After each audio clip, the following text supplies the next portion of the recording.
Good day everyone and welcome back to another episode from Rehab Gaming. So what we have here is a 256 kilobyte memory card for the Nintendo 64 platform, and what we're going to do today is we're going to go ahead and pop this card open and check the battery on the inside and see if it needs to be replaced. So stay tuned and we'll get right at it.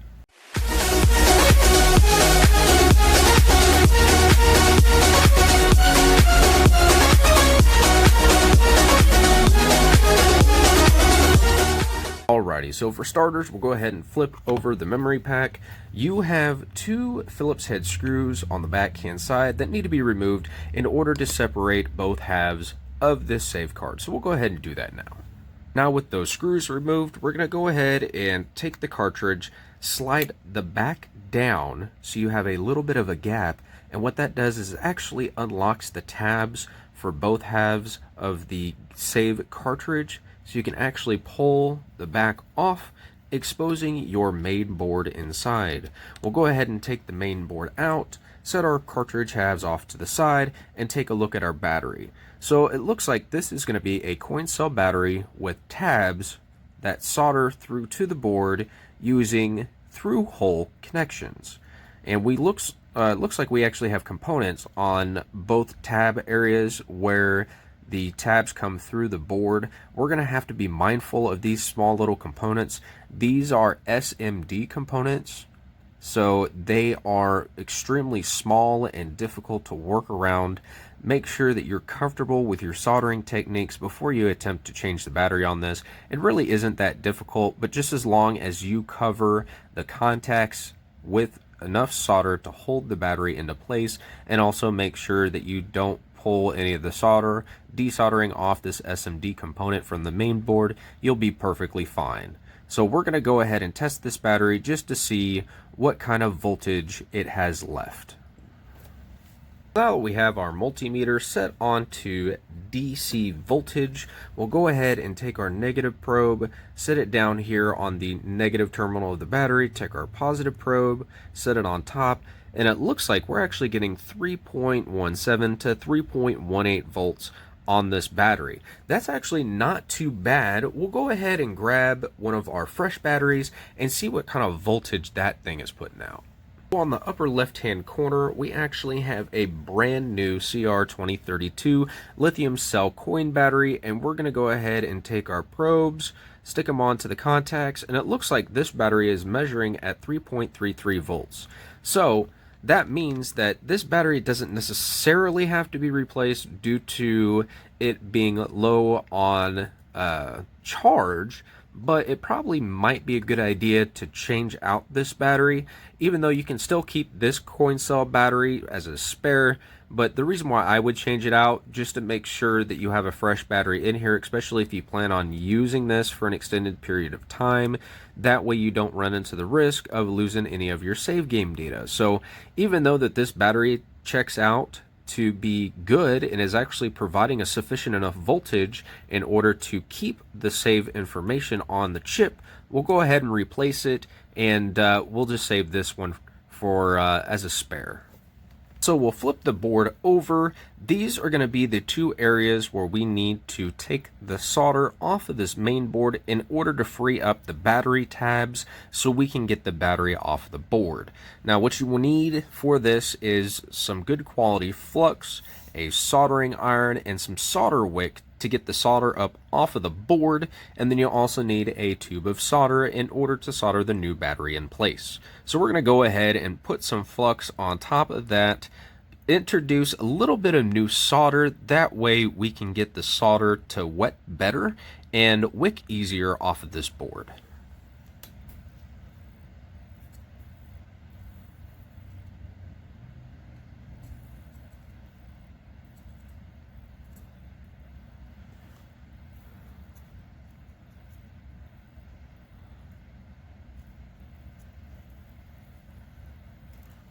With this fresh solder that we just added onto this board, it'll make it a little easier for us to wick the old solder off of the board so we can loosen up those connections.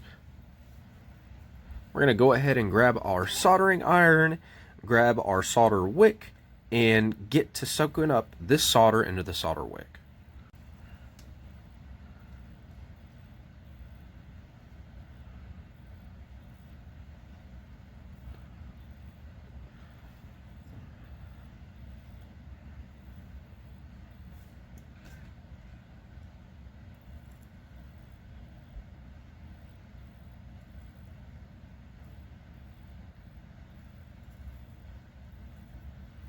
Once you have all of the solder wicked out of the joints, make sure that you get all of the solder out of the inside of the joints as well.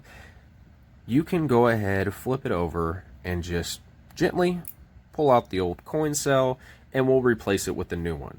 So this coin cell that I got is almost exactly the same as the original. It actually has similar tabs on the backhand side, and we're just going to stick those through the holes and solder them into place. Now that we have our battery back into place, we have the tabs through their proper holes, we're going to go ahead and solder this new battery in.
We got the tabs soldered into place.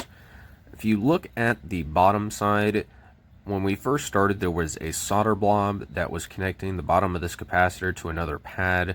When I was desoldering the pin right there, unfortunately, I ended up pulling up some of that solder too into the solder braid, and it was a little difficult to get that solder blob that was bridging that connection back into place.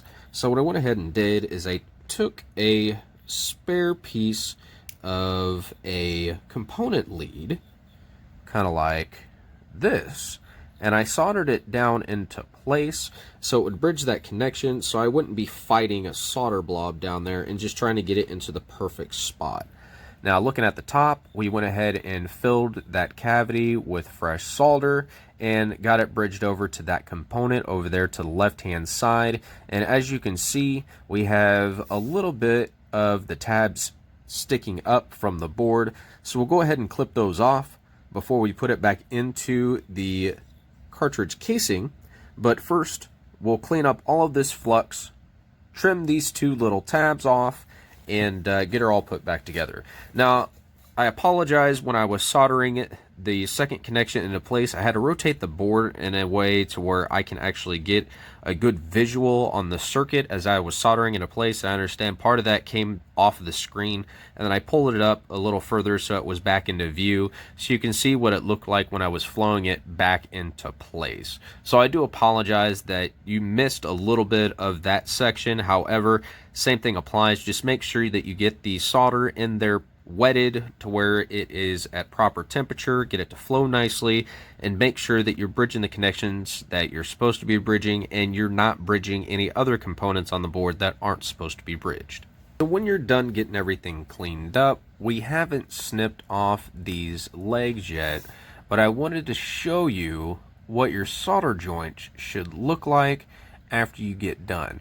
So if your soldering iron is hot enough, it will melt the solder, and if you have enough of the flux on there, the solder will flow very nicely. It'll go where you want it to, it'll stick to everything that it's supposed to, and you'll get this nice shiny sheen left over after you've done your solder joints.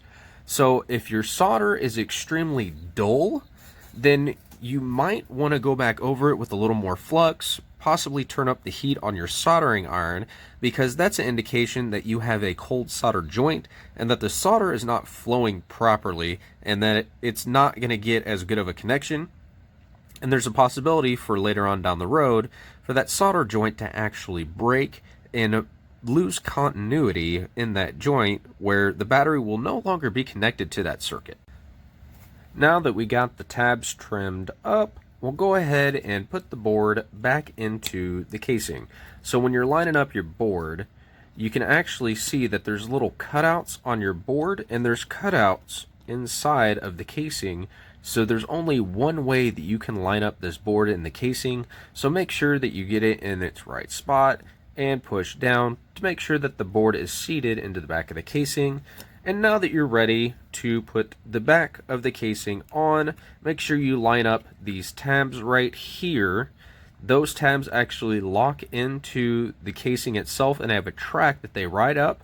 So make sure you put them in, slide it up, and now it's ready to be screwed back together. We got our screws put back in, and this project is all done. So what we did is we went ahead and replaced this older battery here that was inside the save cartridge with a nice fresh new battery. We'll go ahead and save that older battery since it still had 3.17 volts. It's not necessarily an issue where it was low on the power required to power the circuit and keep the save game data, but an issue of the unknown age of the battery and just wanting to put a fresh new one in there so we don't have to worry about any complications later on down the road or worry about losing our saved game data. If you enjoyed this video, go ahead and hit the like button down below. If you'd like to see more videos of us repairing, refurbishing, cleaning up, or troubleshooting retro games, consoles, peripherals, and accessories, please feel free to subscribe to our channel. Also, don't forget that you have the bell notification icon to your right hand side, and if you select all notifications, you'll be notified every single time that we put a video out. Also, don't forget that we have our Facebook page at Rehab Gaming YT, where you can stay up to date on all the content that we plan on putting out for the channel, any ideas that we might come up with, any new series that might be coming out, and also we have a few groups that our page is associated with where other retro gaming enthusiasts have come together in order to share what they have or in order to sell extra copies of games they have or to trade specific items or to share their knowledge with others. So without further ado, thanks for stopping by, and we hope you have a wonderful day.